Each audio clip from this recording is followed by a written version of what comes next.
Yan, pakita lang natin ang ating motor cover.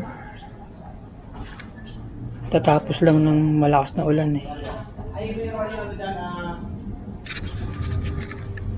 Legit yan, waterproof talaga yan. Pag mahina lang yung ulan, ganyan siya. Tumatalbog lang yung tubig. Pag malakas, ganyan naman. Yung ibabaw lang ang basa dyan, pero yung loob na tuyo. Pakita natin. Yan. Kita ba? Tuyong tuyo.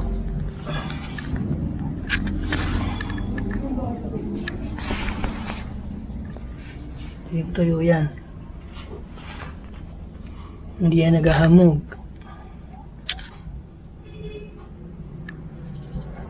Kaya yung cover natin sobrang recommended. Ang ganda eh.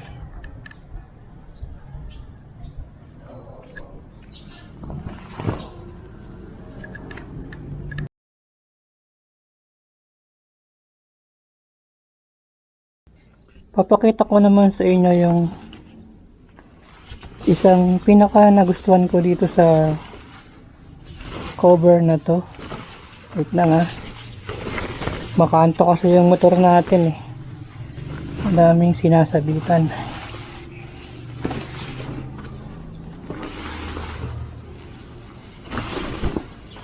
Okay. Okay.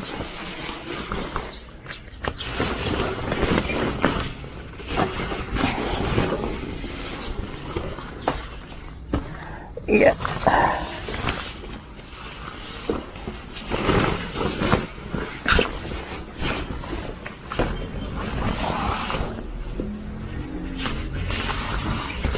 Garterized siya kaya medyo hindi siya madaling tanggalin.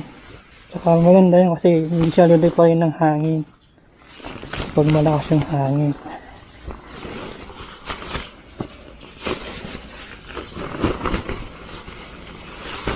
Ito yung pinaka nagustuhan ko dito eh.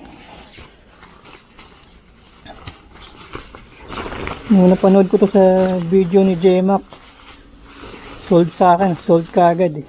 Hinanap kaagad kung saan nabibili. Ayan, di ba?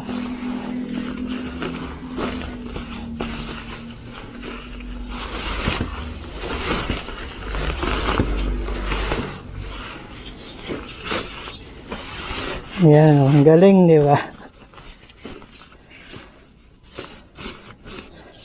Oh, di ba? Ang dali niyang iligpit. Tapos kung gusto mong dalhin sa biyahe, pwede din. Kasi nga, easy to carry, easy to fold. Madaling itago. So yung dati nating cover, ang hirap niyang ilagay sa bag. Kaya nakatupi lang yan dyan. Lahat naman yan waterproof. Kagaya din ito, waterproof. Watch nyo yung video ng review natin dito. Kitang-kita doon na waterproof yan. Ayan. Saan nabibili?